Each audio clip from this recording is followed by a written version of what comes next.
Hello, welcome back to the second part of my video on You Ask, I Answer. I'm just happened to be doing some barbecue outside the house, so I'll just give you a shot of what I'm cooking. For those that are familiar with Korean barbecue ribs, this is what it looked like. Kalbi. I marinate this overnight, and this is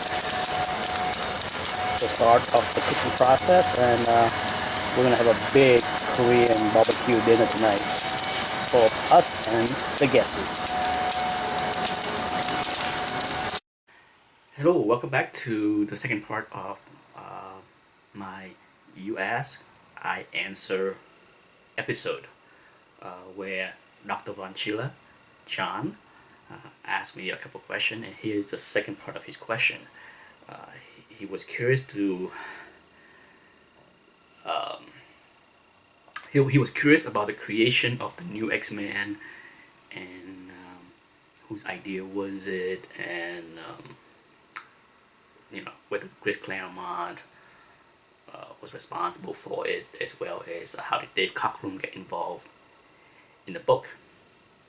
And I'm going to wing it as far as the answer based on what I read and heard for a long time.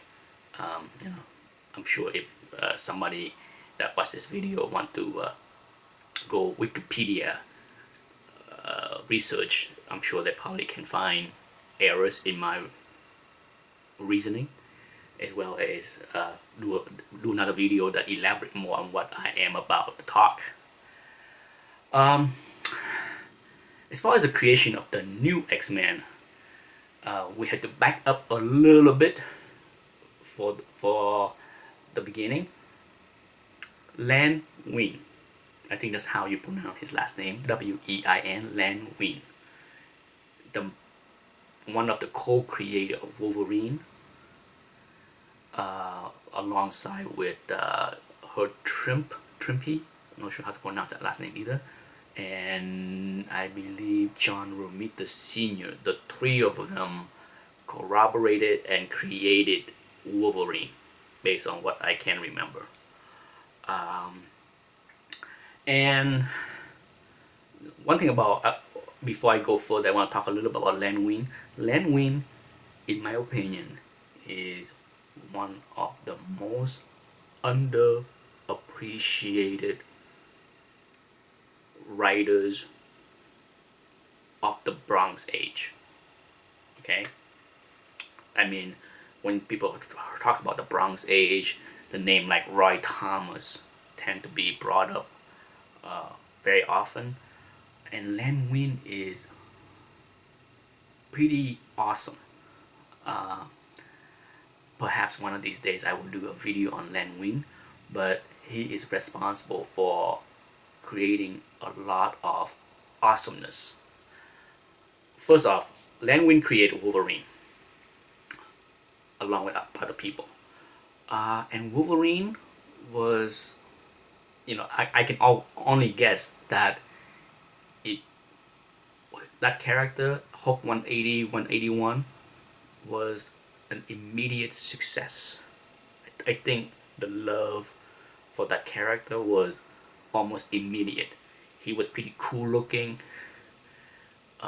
You never have any kind of superhero that looked anything with that kind of power before. So he was very unique, and he was cool. And unfortunately, I do not have Hulk 184. I was hoping that I still have my copy, but just before I did this video, I went back and checked my record, and yes, I sold my only copy of Hulk 184, I think 3 years ago. Anyhow, if you have Hulk 184, open up to the letter page, the page where the fan write in, you will see a letter that was printed in that issue where a fan professed his love for the character and suggested, I think he suggested that Wolverine should be joining the X-Men. Okay, and if my recollection is right, I think um, something about that letter that's mentioning that he heard a rumor that Marvel was thinking about bringing back the X-Men title. So I'm not sure if that my recollection is correct, but I believe that was part of the letter. Okay, so here we have Len Wein created Wolverine, and someone suggested he should be a mutant and joining the X-Men.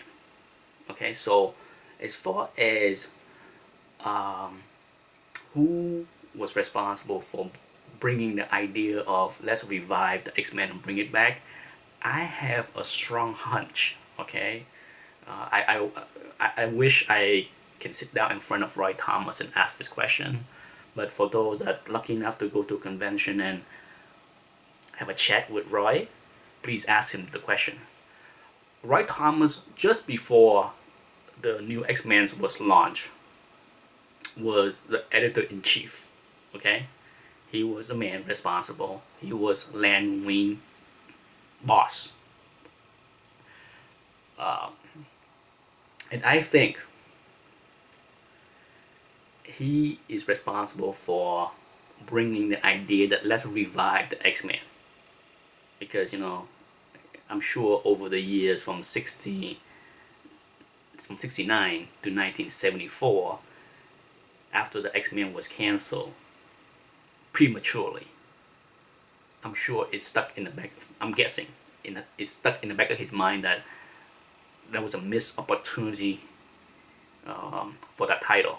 So as editor-in-chief, I think he must have kicked around the can down the aisle for people to relaunch the title somehow with a brand new team. And it just happened that Len Wein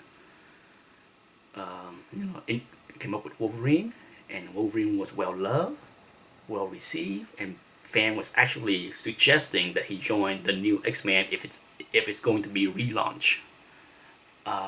Is part of the reason how Len Wein get involved in the new X-Men, as well as Wolverine get involved in the new. Okay, so here is a shot of the ribs about 10 minutes later. The fire is a little bit too hot, so I'm trying to move the ribs away from the hot part and not burn them, but look at that.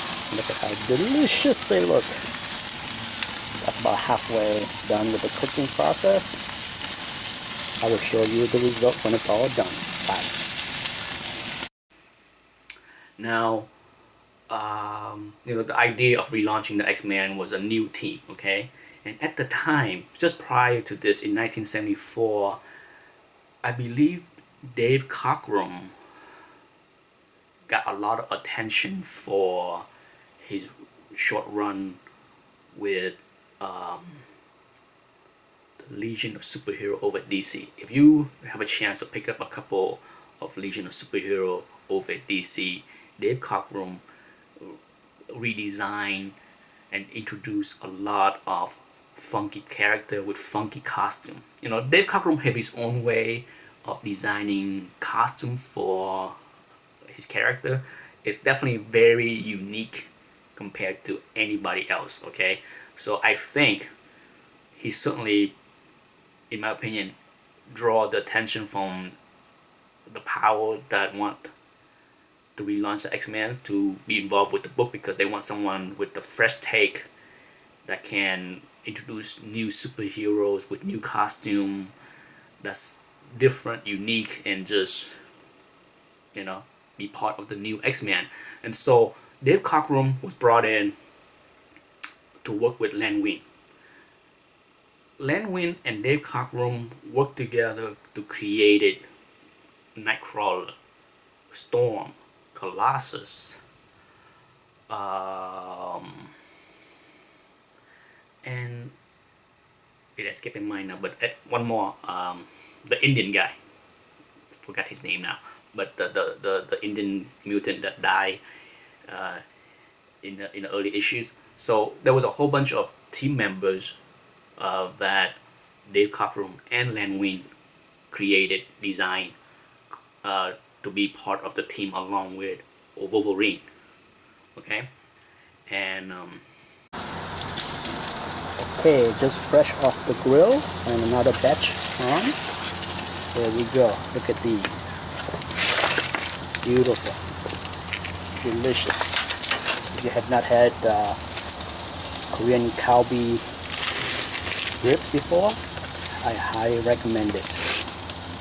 Delicious. as far as Chris Claremont was not the original creator of the X-Men. Okay, he was not even close to doing anything with the new team at the very start, from what I understand. With Len Wein and Dave Cockrum, they plotted many of the early issues. Chris Claremont was brought in to put the dialogue. Okay, so that's so we should give Chris Claremont the credit to add characters to these characters. Okay, so he's the one that add the personality to the team member, because he's the one that come up with the dialogue to the already written storyline that Len Wein and Dave Cockrum put together. Okay, so that's how the dynamic of the early issue of the new X-Men worked. And sadly, Dave Cockrum was not very fast. He is a fantastic artist. I really like Dave Cockrum, and if you have a chance to watch my video on Dave Cockrum, his early work on the X-Men was fantastic. But one of the reasons they were fantastic was because they did not come out monthly. Dave Cockrum was not very fast, and part of it too, I'm guessing. Okay, here I go speculating. I'm guessing that the combination of Dave Cockrum not being very fast, as well as Marvel not sure if the title is gonna take off, was a reason that they was start out as a bi-monthly issues, just to get a feel of how the fan would accept the team. And then shortly after that, they were blowing up in popularity, and and the drive to go monthly was basically the straw that broke the camel's back, as far as Dave Cockrum being part of the book. That it's just not possible for him to meet that kind of deadline, and and John Byrne was chomping at the bits since the early days of the new X-Men to be part of the team. So he was more than happy and demanded to be part of the new X-Men. And of course Dave Cockrum returned after John Byrne left, and his work of the stint that he did after John Byrne left was good, but the quality of the art, I believe, was not as awesome as his early issue with the X-Men, where it was just amazing. And I can only speculate that he just doesn't have enough time to put together the best work that he could. I still love it. It's just not the best work of Dave Cockrum, in my opinion. And so there you have it. As far as the intro of the new X-Men, I hope my answer makes sense. Anyhow, thanks for watching. Until the next episode of You Ask, I Answer. Thanks for watching. Bye. And here is what 8 pounds of kalbi look like. All done. This should be plenty for 7 adults and 3 children. Kalbi is Anthony's favorite food in the whole world. He can eat this every day. So we cook this probably at least every other week for Anthony. Okay, happy Thanksgiving, everybody.